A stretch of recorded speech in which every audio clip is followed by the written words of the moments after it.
MCC विरुद्ध हतियारसहित प्रदर्शनमा उत्रिए आन्दोलनकारी प्रहरी सामु आत्मसमर्पण गरेको पलको इच्छा एकपटक दर्शकसँग बसेर फिल्म हेर्ने। पल विरुद्ध दोस्रो जाहेरी जबरजस्ती मादक पदार्थ फिलाएर बलात्कार भयो। चुनावको छेउछाउतिर धकिलिँदै रोजगार कार्यक्रम। एमसीसी राष्ट्रघाती भन्नेहरूलाई आफैतिर औला फर्काउन गगन थापाको आग्रह। संसदभित्र एमसीसी बारे छलफल, बाहिर भने प्रदर्शन। एमसीसीको व्याख्यात्मक टिप्पणी भ्रम मात्रै हो, राजेन्द्र लिङदेन। पल शाह विरुद्ध अर्को जाहेरी लिएर गैंडाकोट पुगिन पीडित, कसले दियो उजुरी? पल शाहलाई 7 दिन हिरासतमा राख्न अदालतको अनुमति। अस्पतालको शौचालयमा भेटियो शिशुको शव। पशुपति क्षेत्रमा महाशिवरात्रिको तयारी पूरा। एमसीसीको विरोध गर्दै खनालले भने, तपाई हामी भेडा बाख्रा होइनौं। उत्तर कोरियाले भन्यो युक्रेन संकटको कारक अमेरिका। विद्युत प्राधिकरणले साधारण शेयर बिक्री गर्ने। रुस विरुद्धको लडाईँमा विदेशी पनि समावेश हुन युक्रेनका राष्ट्रपतिको अपील। मिलम्चीको पानी तोकिएको समयमै ल्याउँछौ, खानेपानी मन्त्री चौधरी। दर्शकबिन नमस्कार, बिहानीको इन्फो खबरमा यहाँलाई स्वागत छ। म गंगा विश्वकर्मा। सदा जस्तै आज पनि देश विदेशका ताजा महत्वपूर्ण समाचारको साथमा हामी उपस्थित भइसकेका छौं। यी समाचारलाई अन्तिम समय हेरी आफ्ना मनमा लागेका कुराहरू निर्धक्कसँग कमेन्ट बक्समा लेखेर छाड्नुहोला। साथसाथै दर्शकबिन, तपाईहरू कुन ठाउँबाट, कुन देशबाट हाम्रो भिडियोलाई हेर्दै हुनुहुन्छ, कृपया टिप्पणी कमेन्ट गर्नुहोला। र हाम्रो च्यानल इन्फो खबरलाई सब्स्क्राइब गर्नु भएको छैन भने सत्य तथ्य पूरा जानकारीका लागि सब्स्क्राइब गरी बेल आइकनलाई पनि क्लिक गरिदिनुहोला। अब लागौं समाचारतर्फ। सुरुवात प्रसंग हतियार सहित विरोध प्रदर्शन। सत्तारूढ गठबन्धनमा रहेको नेकपा माओवादी केन्द्रले एमसीसी सम्झौताको व्याख्यात्मक टिप्पणी सहित समर्थन गर्ने निर्णय गरे पनि सो पार्टीका कार्यकर्ता भने विरोधमा प्रदर्शन गरिरहेका छन्। अहिले नयाँ बानेश्वर क्षेत्रमा विरोध प्रदर्शन चर्किरहेको छ। प्रदर्शनकारी घरेलु हतियार सहित प्रदर्शनमा उत्रिरहेका छन्। एमसीसी विरोधी प्रदर्शनमा नेकपा माओवादी केन्द्रका कार्यकर्ताको बाक्लो उपस्थिति रहेको छ, जबकि माओवादी केन्द्रले आइतबार एमसीसी सम्झौताको व्याख्यात्मक टिप्पणी सहित समर्थन गर्ने निर्णय गरेको छ। अहिले संसदमा एमसीसीका विषयमा सैद्धान्तिक छलफल जारी रहेको छ। दर्शकबिन, अब पल शाहमाथि अर्को बलात्कारको आरोप। यस सम्बन्धी प्रसंग। अभिनेता पल शाह विरुद्ध जबरजस्ती करणी सम्बन्धी कसुरमा अर्को किटानी जाहेरी लिएर पीडित नवलपरासीको गैंडाकोट पुगेकी छिन्। इलाका प्रहरी कार्यालय गैंडाकोटमा अर्को किटानी जाहेरी दिन उनी आइतबार आफन्तहरू सहित पुगेकी हुन्। प्रहरीका अनुसार उनले लगेको जाहेरीमा 7 चैत्रमा नवलपरासीको गैंडाकोट रिसोर्टमा सुटिङका बेला जबरजस्ती करणी भएको दावी गरिएको छ। एक दिनमा सकिने काममा जबरजस्ती करणी गर्ने उद्देश्यले थप 1 दिन बस्न शाहले लगाएका थिए, जाहेरीमा भनिएको छ। प्रहरीका अनुसार जाहेरीमा उल्लेख भएका विवरण अध्ययनपछि मात्रै दर्ता हुने नहुने टुङ्गो हुनेछ। जिल्ला प्रहरी कार्यालय तनहुमा 11 फागुनमा एक गायिकाले शाह विरुद्ध जबरजस्ती करणीको कसुरमा किटानी जाहेरी दिएकी थिइन्। लगतै जिल्ला अदालत तनहुबाट पक्राउ पुर्जी लिएर प्रहरीले शाहको खोजी थालेको थियो, तर उनी फरार भएका थिए। आइतबार शाह आफै तनहु प्रहरीमा हाजिर भएका छन्। उनी हाजिर भइसकेपछि गैंडाकोटमा जाहेरी दर्ता हुन लागेको हो। जाहेरीको विवरण हेरेर सरकारी वकिलसँग राय लिन्छौ। एक प्रहरी अधिकृतले भने, दर्ता गरेर प्रक्रिया अगाडि बढाउन मिल्ने भए जाहेरी लिएर अनुसन्धान गर्छौं। जिल्ला प्रहरी कार्यालय तनहुले चाहिँ शाह विरुद्ध जबरजस्ती करणीको कसुरमा अनुसन्धानका लागि अदालतबाट म्याद थप गर्ने तयारी गरेको छ। दर्शकबिन, अब भेडा बाख्रा होइनौं। यस सम्बन्धी प्रसंग। सत्तारूढ दलका नेता एवं पूर्व प्रधानमन्त्री झलनाथ खनालले एमसीसीलाई व्याख्यात्मक टिप्पणी सहित पारित गर्ने सत्ता गठबन्धनको निर्णयप्रति आपत्ति जनाएका छन्। उनले सम्झौताको सम्पूर्ण बुँदामाथि सार्वभौम संसदमा छलफल गर्ने वातावरण नबनाई पारित गर्न खोज्नु आपत्तिजनक रहेको बताएका हुन्। उनले भने, एमसीसीका दस्तावेजहरू सदनमा नल्याइकन कसरी हुन्छ? तपाई हामी भेडा बाख्रा होइनौं। उनले सन्धि र सम्झौता सबै सांसदहरूले छलफल गर्न पाउनुपर्ने बताएका छन्। एमसीसी र एमसीए नेपाल बीचका थुप्रै पत्रचार भयो। यो झलनाथ खनालको पालाबाट सुरु भएको भनियो, तर मेरो पालामा भएकै छैन। उनले भने, हामी अमेरिका विरोधी होइन, नेपालले कुनै पनि देशलाई शत्रु भनेकै छैन, तर शर्तहरू राखेर कुनै पैसा दिइन्छ भने त्यो पैसा चाहिँदैन। नेपालले आफै विकास गर्न सक्छ, तर अत्यन्त महत्त्वपूर्ण विषयमा छलफल नगराइकन पास गर्न खोज्नु आपत्तिजनक छ। उनले नेपाल असंलग्न देशको रूपमा रहेको तर एमसीसी सम्झौतामा एकपटक होइन पटक पटक अमेरिका सुरक्षा अवधारणा मान्नुपर्ने उल्लेख भएको बताएका छन्। नेपाललाई कसैको सुरक्षा छाता ओढ्ने कुरा स्वीकार्य नभएको उनको भनाइ छ। दर्शकबिन, अब पल शाहको इच्छा। यस सम्बन्धी प्रसंग।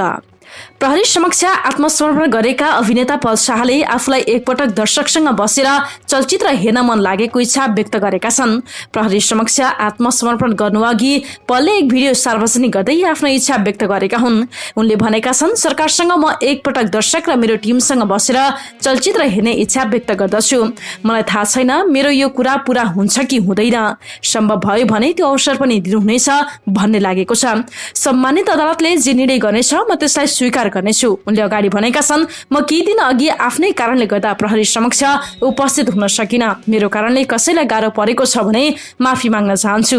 कानूनलाई म पूर्ण रूपमा सघाउनेछु। मलाई यो घटनाको पहिलो दिनबाट नै फसाउने कोसिस गरिएको थियो। दर्शकबिन अब राजेन्द्र लिङ्गदेनको प्रसङ्ग। राष्ट्रिय प्रजातन्त्र पार्टीका अध्यक्ष राजेन्द्र लिङ्गदेनले अमेरिकी सहयोग परियोजना एमसीसीमा व्याख्यात्मक घोषणा जनतालाई र संसदलाई भ्रममा पार्ने काम मात्र भएको बताएका छन्। प्रतिनिधि सभामा एमसीसी सम्झौता माथिको छलफलमा भाग लिँदै उनले व्याख्यात्मक घोषणा अमेरिकाले मान्छ कि मान्दैन भनी प्रश्न गरे। हामीले गरेको व्याख्यात्मक टिप्पणी अमेरिकाले मान्छ कि मान्दैन, एमसीसीले मान्छ कि मान्दैन। उनले भने जनतालाई र संसदलाई भ्रममा पार्ने काम गर्नु हुँदैन। अध्यक्ष लिङ्गदेनले वैदेशिक सम्बन्धलाई राजनैतिक दलहरूले सत्ता चढ्ने सिडी र सत्तामा बसिराख्ने लिसो बनाएको पनि टिप्पणी गरेका छन्। वैदेशिक सम्बन्धमा गम्भीर हुन सबै राजनैतिक दल र सरकारलाई गम्भीर हुन आग्रह गर्छु उनले भने। दर्शकबिन अब कुलमान घिसिङको प्रसङ्ग। कार्यकारी निर्देशक कुलमान घिसिङले सरकारको स्वीकृतिमा प्राधिकरण ऐनमा रहेको व्यवस्था बमोजिम सर्वसाधारणहरूलाई सेयर जारी गर्ने विषयमा पनि छलफल भइरहेको बताएका छन्। विगतमा प्राधिकरण वार्षिक घाटा र सञ्चित नोक्सानीमा थियो। अब सबै वित्तीय सूचाङ्कका उल्लेख्य सुधार आइसकेको छ। क्रेडिट रेटिङबाट पनि प्राधिकरणमा लगानी सबै हिसाबबाट सुरक्षित रहेको विश्लेषण गरिएको छ। अब ऐनमा भएको व्यवस्था अनुसार सेयर निष्कासन गर्न सरकारसँग सहमति लिएर प्रक्रिया अगाडि बढाउँछौँ उनले भने। ऐनमा प्राधिकरणको सेयर पुँजी नेपाल सरकारले तोक्ने व्यवस्था रहेको छ। प्राधिकरणले निष्कासन गरेको सेयर मध्ये नेपाल सरकारले खरिद गरी बाँकी रहेको सेयर मात्र सर्वसाधारण जनतालाई बिक्री गर्ने व्यवस्था रहेको छ। दर्शकबिन अब प्रधानमन्त्री रोजगारको प्रसङ्ग। यो वर्ष प्रधानमन्त्री रोजगार कार्यक्रमका लागि 12 अर्ब 3 करोड 49 लाख रुपियाँ बजेट भएको छ। मोडालिटीका हिसाबले सुरुबाटै आलोचित कार्यक्रममा चालु आर्थिक वर्ष लगे यता 1 साउनदेखि 15 फागुनसम्म 77 करोड 35 लाख रुपियाँ मात्रै खर्च भएको छ। प्रधानमन्त्री रोजगार कार्यक्रमको वेबसाइटमा उपलब्ध तथ्याङ्क अनुसार यो खर्च कुल विनियोजनको 6.43% मात्रै हो। सरकारले प्रत्येक वर्ष कार्यक्रमलाई थप परिष्कृत र प्रभावकारी ढङ्गबाट सञ्चालन गर्ने बताउँदै आएको पनि छ। तर चालु आर्थिक वर्ष 78-79 पनि प्रधानमन्त्री रोजगार कार्यक्रमको कारण नै फितलो नै रहेको छ। वैशाख 30 गते स्थानीय तहको चुनाव घोषणा भएकाले अब यो वर्ष कार्यक्रमको बजेट चुनाव अघि न खर्च भइसक्नेमा सरकारी अधिकारीहरू विश्वस्त रहेका छन्, किनकि पछिल्ला दिनमा कार्यक्रममा खर्च हुने दर बढिरहेको छ। दर्शकबिन अब युक्रेनको अपिल। यस सम्बन्धी प्रसङ्ग। युक्रेनका राष्ट्रपति भोलोदिमिर जेलेन्स्कीले विदेशी लडाकु मार्फत युक्रेनमा विदेशी सेना बनाउने अपिल गरेका छन्। राष्ट्रपति जेलेन्स्कीले सोशल मिडियामा पोस्ट गर्दै कुनै पनि आकार युक्रेनसँग काँधमा काँध मिलाएर लड्न सक्ने बताएका हुन्। पोस्टमा लेखिएको छ, युक्रेनका राष्ट्रपति भोलोदिमिर जेलेन्स्की संसारभरका सबै नागरिक युक्रेनका साथीहरूलाई शान्ति र लोकतन्त्रका लागि सम्बोधित गरिरहेको छ। युक्रेनको सेनामा समावेश हुन चाहेको युरोप वा संसारका कुनै पनि इलाकाका जनता अगाडि बढ्नुहोस् र युक्रेनसँग काँधमा काँध मिलाएर रुसी युद्ध अपराधी विरुद्ध लड्न सक्नुहुन्छ। अर्को एउटा विस्तृत पोस्टमा विदेशी नागरिक कानुनी रूपमा युक्रेनको सेनामा समावेश हुन सक्ने र यसका लागि विभिन्न युनिट बनाउन लागि उनले बताएका छन्। यसलाई युक्रेनको क्षेत्रीय रक्षाका लागि अन्तर्राष्ट्रिय सेना नाम दिएको छ। युक्रेनका राष्ट्रपतिले लडाईँमा युक्रेनलाई एक्लै छाडिएको भन्ने कुरामा पहिले पनि जोडेका थिए। दर्शकबिन अब गगन थापाको प्रसङ्ग। नेपाली कांग्रेसका महामन्त्री तथा सांसद गगन थापाले एमसीसी परियोजना पास गराउन लागेका दलहरू राष्ट्रघाती भन्नेहरूलाई आफैतिर औँला फर्काउन आग्रह गरेका छन्। थापाले नेकपा माओवादी केन्द्र, नेकपा एकीकृत समाजवादी लगायतका परियोजनाको विपक्षमा रहेका दलहरूलाई आफैले डोराएको यहाँसम्म ल्याएको परियोजना राष्ट्रघाती नहुने बताएका हुन्। आइतबार एमसीसी परियोजनाको सैद्धान्तिक छलफलमा बोल्दै उनले नेपालको संविधान भन्दा माथि भयो भन्दै हावादारी प्रचार भइरहेको बताएका छन्। सांसद थापाले साधारण खर्च धान्न नसक्ने अवस्थामा पुगेको देशमा पूर्वाधार विकासमा बाह्य स्रोत नभइकन नहुने बताएका छन्। दर्शकबिन अब मेलम्चीको पानी कहिले आइपुग्छ यस सम्बन्धी प्रसङ्ग। खानेपानी मन्त्री उमाकान्त चौधरीले तोकिएको समयभित्रै मेलम्चीको पानी काठमाडौँ उपत्यकामा भित्राउन सरकार प्रतिबद्ध रहेको बताएका छन्। नेपाल खानेपानी संस्थानको 33औं वार्षिक उत्सवको अवसरमा आइतबार काठमाडौँमा आयोजित कार्यक्रममा उनले काठमाडौँवासीलाई तोकिएको अवधिभित्र नै मेलम्चीको पानी उपलब्ध गराउने गरी आयोजनाको कार्यमा तीव्रता दिएको दावी गरेका छन्। मन्त्री चौधरीले प्रधानमन्त्री शेरबहादुर देउवाले पनि बाढी र पहिरोको कारण क्षति पुगेको मेलम्ची खानेपानी आवश्यक व्यवस्था मिलाएर काठमाडौँवासीलाई उपलब्ध गराउन राष्ट्रकै नामकै सम्बोधन गरेको स्मरण गराउँदै व्यवस्थापनमा ढिलाइ नहुने प्रतिबद्धता जाहेर गरेकी छिन्। मन्त्री चौधरीले खानेपानी महसुल निर्धारण आयोग केही दिनभित्र नै गठन गर्ने घोषणा समेत गरिन्। केही वर्षदेखि उक्त आयोग रिक्त रहेको उल्लेख गर्दै उनले त्यसलाई पूर्णता दिन सरकारले प्रक्रिया अगाडि बढाइसकेको बताएकी छिन्। दर्शकबिन अब म यस्तो गीत गाउँछु 2 को प्रसङ्ग। आफ्नै देशमा पनि विदेशी चलचित्रसँग भाग्ने गरेको आरोप नेपाली चलचित्रका निर्माता निर्देशकलाई बारम्बार लाग्ने गर्दछ, किनकि विदेशी चलचित्र रिलिज भएको समयमा आफ्नो चलचित्र रिलिज गर्न नेपाली मेकरहरू डराएका उदाहरण धेरै छन्। तर बक्स अफिसमा नेपाली चलचित्रले विदेशी चलचित्रलाई पछाडि पाडेका उदाहरण पनि थुप्रै रहेका छन्। शुक्रबारदेखि रिलिज भएको सुदर्शन थापाद्वारा निर्देशित चलचित्र म यस्तो गीत गाउँछु 2 ले दर्शकलाई फेरि हलसम्म फर्काएको छ। शुक्रबार करिब 60% को अकुपेन्सीमा व्यापार गरेको चलचित्रले शनिबार बक्स अफिसमा आक्रामक व्यापार गरेको निर्माण पक्षले बताएको छ। कोरोनाको महामारीपछि रिलिज भएका चलचित्र मध्ये बक्स अफिसमा सुरुवाती आक्रामक व्यापार गर्ने चलचित्रमा म यस्तो गीत गाउँछु 2 पर्छ। शनिबार देशभरका सिंगल तथा मल्टिप्लेक्स हलमा चलचित्रले आक्रामक सुरुवात गरेको वितरणकरण क्रेजी र नरेन्द्र महर्जनले जानकारी दिएका छन्। दर्शकबिन अब पशुपतिको प्रसङ्ग। भगवान पशुपतिनाथ विराजमान पशुपत क्षेत्रमा आगामी मंगलबार हुने महाशिवरात्रि पर्वको सम्पूर्ण तयारी पूरा भएको छ। पशुपति विकास कोषले हिजो पत्रकार सम्मेलन गरेर पर्वलाई व्यवस्थित ढंगले सुसम्पन्न गर्न सुरक्षा व्यवस्था, दर्शन, चन्दन, मन्दिर रात्रिकालीन व्यवस्था, आवास, भोजन, साधु सन्त सत्कार तथा धार्मिक कार्यक्रम, सरसफाई, जुत्ता चप्पल व्यवस्थापन, स्वास्थ्य सेवा व्यवस्था तथा स्वयंसेवक परिचालनका सम्पूर्ण कार्य पूरा भएको बताएको हो।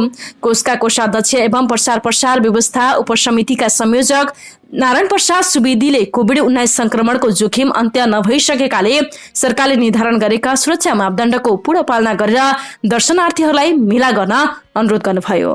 दर्शकबिन अब उत्तर कोरियाको प्रसङ्ग। उत्तर कोरियाले युक्रेन संकटको मुख्य कारक अमेरिका नै रहेको आरोप लगाएको छ। रुसले युक्रेनका आक्रमण गरेपछिको पहिलो औपचारिक प्रतिक्रिया दिँदै उत्तर कोरियाले रुस र युक्रेनका बीचमा युद्ध हुनुमा अमेरिका नै मुख्य कारक रहेको उल्लेख गरेको हो। अमेरिकाले युक्रेनलाई हरेक कुरामा आफ्नो सहयोग रहने आश्वासन दिँदै रुससँग भिड्न उक्साएको पनि उत्तर कोरियाको आरोप रहेको छ।